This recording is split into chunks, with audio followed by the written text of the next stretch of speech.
वंदे गुरुपदद्वन्द्वं भक्तवृन्दसमन्वितं श्रीचैतन्यप्रभुं वन्दे नित्यानन्दसहोदितं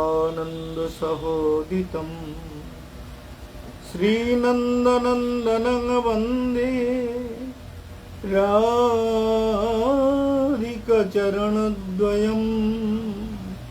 गोपीजनसमायुक्तं वृन्दावनं मनोहरं नारायणं नमस्कृत्य नरं चैव नरोत्तमं देवीं सरस्वतीं व्यासं ततो जयमुदीरये। सर्वाग्रे परमाराध्य श्री गुरुपाद पद्म नित्य लीला प्रविष्ट भक्ति हृदय गणदेव गोस्वामी महाराज तार चरण कमले दंडवत प्रणाम जानिए तार अहैतुके आशीर्वाद प्रार्थना करी। भक्तवृंद आपनारा शुने चलेছেন अमर कथा भक्ति योगाश्रम ट्रास्ट आमादेर यूट्यूब चैनल सेई चैनेले सबस्क्राइब करे सबाई जुड़े जाबेन अन्यके আপনারা হোয়াটসঅ্যাপে পাঠিয়ে দেবেন এবং সাবস্ক্রাইব করতে বলবেন যে সাবস্ক্রাইব করে নাও ভক্তি যোগাশ্রম ট্রাস্টকে, তাতে তোমাদের সব সময় প্রোগ্রাম দেখতে সুবিধা হবে। হিন্দিতে বলি। आप सभी सुन रहे थे अनर्पित चरिं चिरात करुणायावतीर्ण कलौ। ना जाने कितने युगों से जीव को ये निर्मल कृष्ण प्रेम दिया नहीं गया, जीव वंचित हो गया। संसार के लोग कई प्रकार के धर्मों में फंस गए, कई प्रकार के विचारों में, चिंताओं में, साधनाओं में और अपने लक्ष्य में, अपने कामना पूर्ति में, वासनाओं में फंस गए। ये संसार का लक्षण है। संसार इसी से तो चलता है। जीव इसीलिए तो भगवान के पास अमृतमय प्रभु के चरण में पहुंच नहीं पाते। इसलिए भगवान स्वयं विचार किए कि जीव को माया बंधन से मुक्त करना है। अनर्थ उपशमम, जो अनर्थ है, अनर्थ माने अर्थ माने प्रयोजन, जो जरूरत है उसे अर्थ कहते हैं। और अनर्थ का मतलब होता है जो प्रयोजन नहीं है, जो जरूरत नहीं है। जो चीज जरूरत नहीं उसी के पीछे संसार अपना सारा परिश्रम, सारी चिंता, सारी भावनाएं उसी में लगा देते हैं। सोच लीजिए, ये निश्चित बात है। इसीलिए तो जीव भक्ति से वंचित है, योग से वंचित है। परमात्मा के साथ उसके आत्मा का जो योग होना चाहिए, आत्मा के साथ आत्मा का जो आनंद उसे अनुभव करना चाहिए, सत्य के शक्तियों को जीवन में प्राप्त होना चाहिए, जो उसके जीवन को पूर्णता दे, प्रसन्नता दे, निर्मलता दे, पूर्ण अनुभव दे। वो आत्मा को देखे, परमात्मा को देखे और उस सत्य से उसका परिचय हो। ऐसा हो नहीं पा रहा है। क्यों? अनर्थ के कारण। अनर्थ जो जरूरत नहीं है उसके पीछे दौड़ रहा है। सोच लीजिए, अनर्थ के कारण जो जरूरत नहीं, संसार में कितने पैसे का, कुछ लोग देखिएगा लाखों करोड़ों रुपया हो गया फिर भी उसी के पीछे दौड़ रहा है, अरबों रुपया के मालिक हो गए फिर भी उसी के पीछे दौड़ रहा है। तो अनर्थ उपशमम साक्षात भक्ति योगाध्यक्ष जी। भक्ति करना, महाप्रभु चैतन्य देव भी करुणायावतीर्ण कलौ, एक करुणा के घनायित, करुणा के घनीभूत मूर्ति है चैतन्य महाप्रभु। करुणा पूर्ण विग्रह, जिनके करुणा से जीव भक्ति को सहज में पा सकता है, जीवात्मा पूर्णता को पाने में समर्थ हो सकता है, वह है चैतन्य महाप्रभु। और इसीलिए भागवत में व्यासदेव कहते हैं कि अनर्थ उपशमम साक्षात भक्ति योगाध्यक्ष जी। अनर्थ जीव के जीवन में निरंतर उसी अनर्थ के पीछे जीव दौड़ता है। अनर्थ जो जरूरत नहीं है उसी के पीछे दौड़ रहा है। और जन्म से लेकर मृत्यु तक कभी कुछ। और आजकल कलयुग में तो बच्चे भी ना जाने कितने जटिल प्रकृति के हो जाते हैं, कितने जटिल। पिता माता अगर अच्छा संस्कार ना दे, अच्छे एटमॉस्फेयर में उसका जीवन ना बीते और अच्छे संगत में उसका जीवन को तैयार ना करे, तो बच्चा कितना बिगड़ सकता है, ये आपको ज्यादा कुछ मुझे बोलने का जरूरत नहीं है, आप लोग अच्छी तरह से जानते हैं।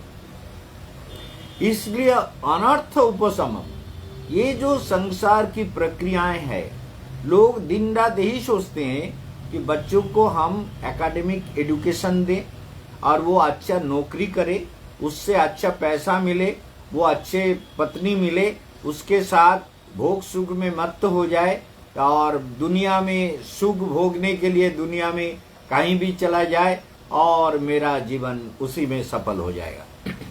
ये सारे लोग हैं, ये 99% नहीं, 99.99% लोग इसी में फंसा हुआ है।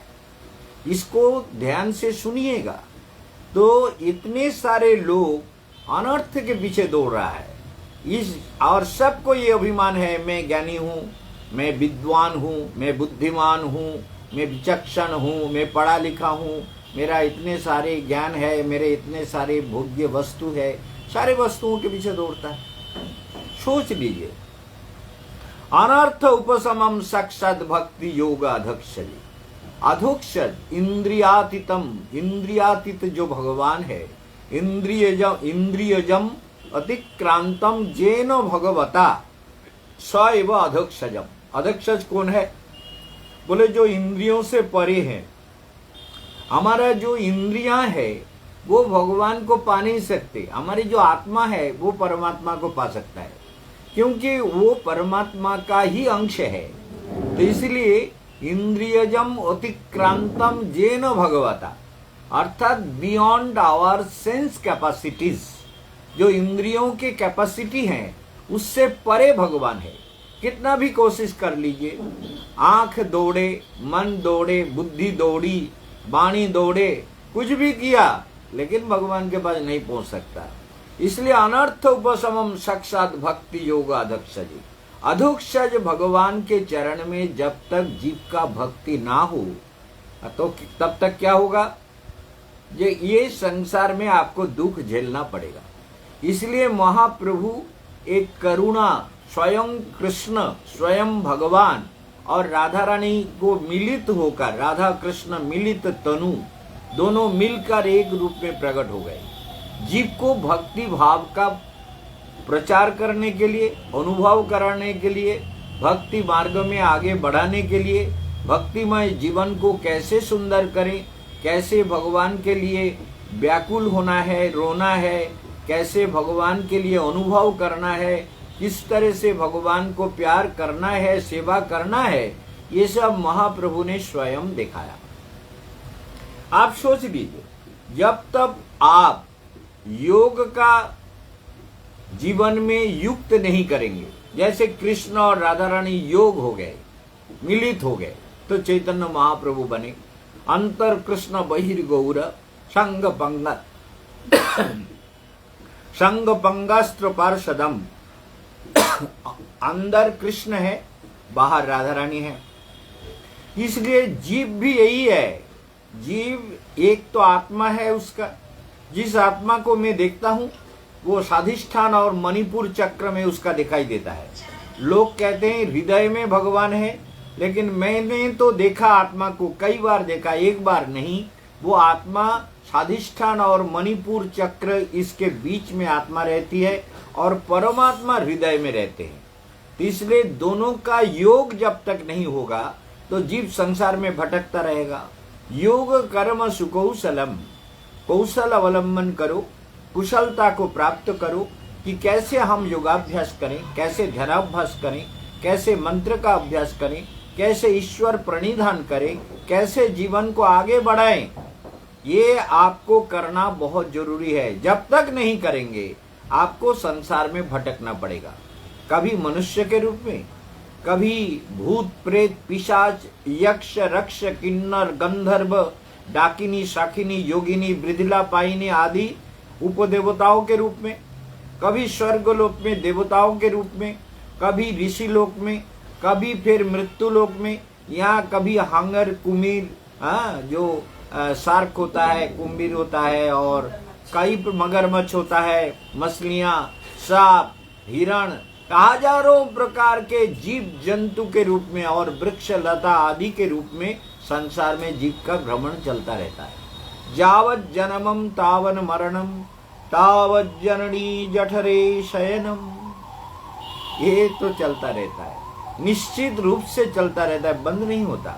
बंद तभी होगा जब आत्मा परमात्मा के साथ युक्त हो जाएगा।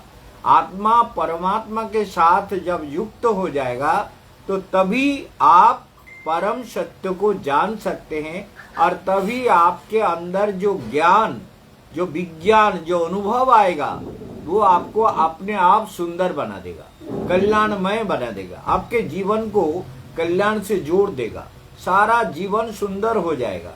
इसलिए आपको कोई चिंता नहीं है, आप केवल सारे अनर्थों से मुक्त हो जाइए। अनर्थ उपशमम साक्षात भक्ति योग अधक्षजे। तो अधोक्षज, बस अधक्षज भगवान के संबंध,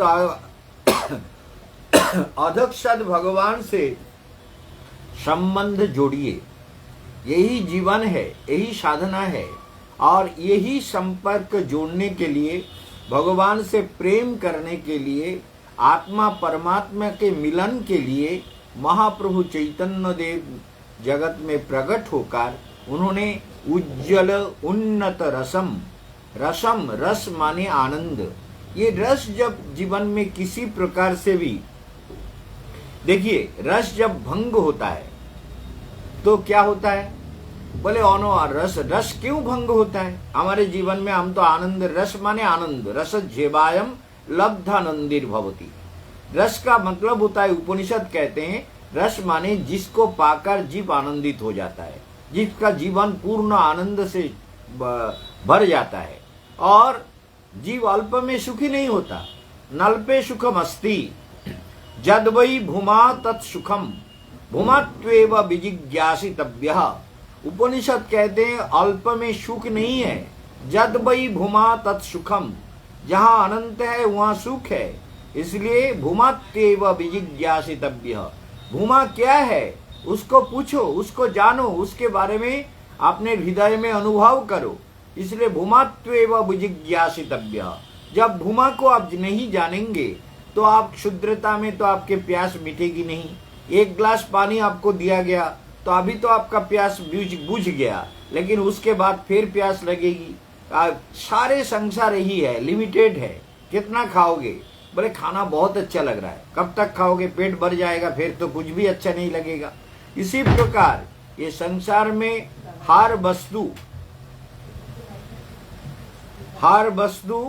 संसार में पूर्ण आनंद से जीव को पूर्ण आनंद को पाने के लिए जीवन में यही सत्य का अनुभव करना है, और जीव को यही सत्य का अनुभव करने के लिए आचार्यों ने, महापुरुषों ने, योगियों ने, भगवान चैतन्य महाप्रभु ने ही कहा अनर्थ उपशमम साक्षात भक्ति योग अधक्षजे अहैतुक्य। और भगवान को कैसे भक्ति करोगे? बोले देखो, अहैतुक्य माने जिसमें कोई कारण ना हो, जिसमें कोई कारण ना हो, अहैतुक्य हेतु ना हो। हम भगवान को भक्ति करते हैं किसी सुख के लिए, किसी आनंद के लिए, किसी विषय के लिए, किसी सुविधा पाने के लिए, किसी जगत की सफलता पाने के लिए, लेकिन वो भक्ति हेतु से प्रेरित है। हेतु माने कारण, कारण से प्रेरित है, जिससे भगवान नहीं मिलते। भगवान मिलते हैं जब जीव का जीवन, जीव का हृदय, जीव का मन, जीव की बुद्धि, जीव की इंद्रियां जब सुंदर हो जाता है, सब प्रकार से मलिनताओं से मुक्त हो जाता है, तो भगवान हृदय में प्रकट हो जाते हैं। इस बात को आपको ध्यान में रखना होगा कि ये जीवन परम सत्य से मिला हुआ एक परम आशीर्वाद है। जिसको हमको निरंतर अभ्यास के द्वारा सुंदर बनाना जरूरी है। इसलिए आप इस परम सत्य के साथ जीवन को जोड़ने के लिए रोज प्राणायाम का अभ्यास करें, रोज प्रत्याहार का अभ्यास करें। हम लोग प्रतिदिन कम से कम 5-6 घंटा आपने साधना में, आपने प्राणायाम में, आपने ध्यान में चेतना को जोड़े रखते हैं। 5-6 घंटा क्यों बोले जब से जगते हैं तब से अभ्यास करते रहते हैं, जब सोते हैं तब छोड़ते हैं। भोजन करते समय भी परमात्मा का ही स्मरण करते हुए भोजन करते हैं, रास्ते में चलते हुए भी यही करते हैं, और सुबह प्रातः काल में जो पैदल टहलते हैं 1-1.5 घंटा, उसके बाद जो प्राणायाम करते हैं, उसके बाद जो योगासन करते हैं, जो भी सूर्य प्रणाम मुद्रा आदि जो भी कुछ करते हैं, उसमें निरंतर भगवत चेतना में हम पूर्ण रूप से सम्मिलित हो जाते हैं। इसलिए हमको ये जानना जरूरी है कि हमारा जीवन परम सत्य सुंदर आनंद घन भगवान से आया हुआ है। तो इसलिए ये आनंद घनो भगवान से हमको जुड़ के रहना है, तभी आनंदित हो सकते हैं। लेकिन इस बात को भी ध्यान दीजिए, उपनिषद कहते हैं अनुचित्ता धृते नास्ति रसभंगस्य कारणम। अनुचित्या जो अनुचित काम करोगे, अनुचित भाषा बोलोगे, अनुचित चिंतन करोगे, तो रसभंगस्य कारणम, रसभंग का बैठे, रसभंग का कारण बनता है। अनुचित्या धृते नास्ति रसभंगस्य कारणम। जीव जितना भी संसार में सोच लीजिए, जो भी अनुचित कर्म करोगे तो उसका परिणाम भी तुम्हें ही भुगतना होगा। जो अनुचित वाणी बोलोगे उसका परिणाम भी तुम्हें भुगतना होगा। जो अनुचित आचरण करोगे, अनुचित बात बोलोगे, अनुचित कथा को, अनुचित वार्ता को सुनोगे, विचार करोगे, सोचोगे, तुम्हारा दिल अपवित्र होगा, मन अपवित्र होगा, बुद्धि अपवित्र होगी, विचार अपवित्र होंगे, मन विचलित होगा, चंचलित होगा, और मन शांत नहीं होगा। और मन जब तक शांत ना हो, मनेव मनुष्यानाम कारणम बंध मोक्षाय, ये बात तो मेरे मुख से हजारों बार सुने होंगे। उपनिषद का यही कहना है कि मन ही मनुष्य का बंधन और मोक्ष का कारण है। तो इसे हम जान लें कि हमारा मन क्यों बंधन मोक्ष का कारण है।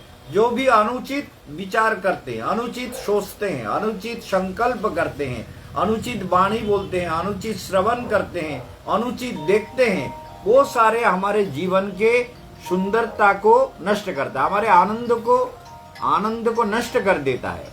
इसलिए आनंद को नष्ट कर देता है। इस बात को ध्यान में रखिए कि हमारे आनंद नष्ट तभी होता है जब हम लोग परम सत्य के साथ नहीं जुड़ते। इसलिए अनुचित धृत नास्ति रसभंगस्य कारणम।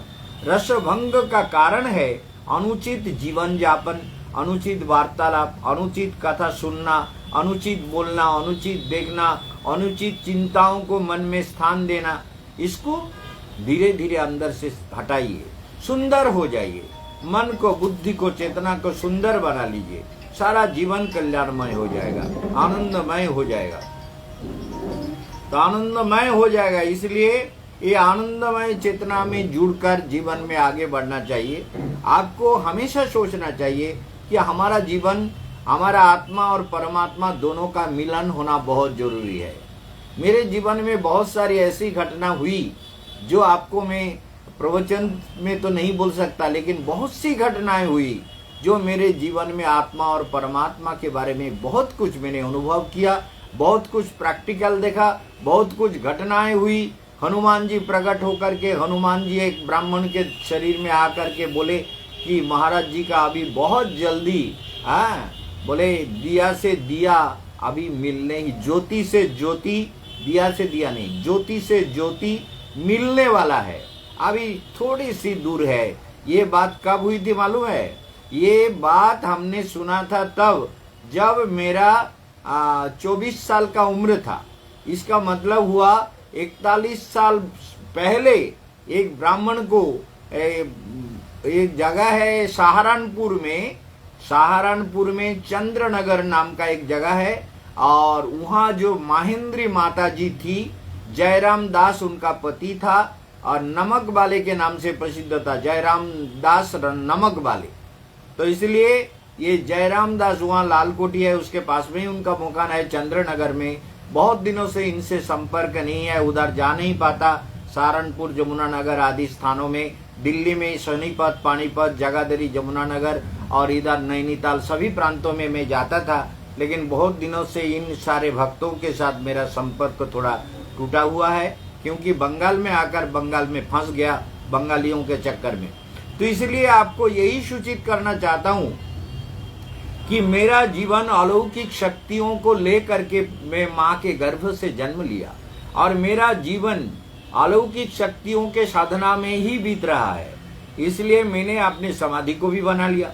इसलिए आप लोगों से यही कहना है कि आप साधना करें, जीवन को संपूर्णता दें, पूर्ण शक्ति से जीवन को अनुभव करें, पूर्णता से अनुभव करें, आनंदमय प्रभु से जुड़े रहें। आत्मा के साथ आत्मा परमात्मा को कैसे जोड़ा जाए, परमात्मा का उसका अभ्यास निरंतर प्राणायाम के द्वारा, योगासन के द्वारा, मेडिटेशन के द्वारा, मंत्र जप के द्वारा ये अभ्यास आप निरंतर करेंगे। निरंतर करेंगे तो धीरे धीरे भगवत प्राप्ति का तो सुयोग्य जीवन तैयार हो जाएगा। आपका हृदय भी बन जाएगा, आपका शरीर मन सब में एक दिव्य शक्ति का प्रभाव होगा। जैसे हमारा हाथ है, इसमें भी अलौकिक शक्ति का प्रभाव आता है। अलौकिक शक्ति से हमने बहुत कुछ किया। तो आप लोगों को भी यही कहना है, निरंतर अध्यात्म विद्या का अभ्यास करें।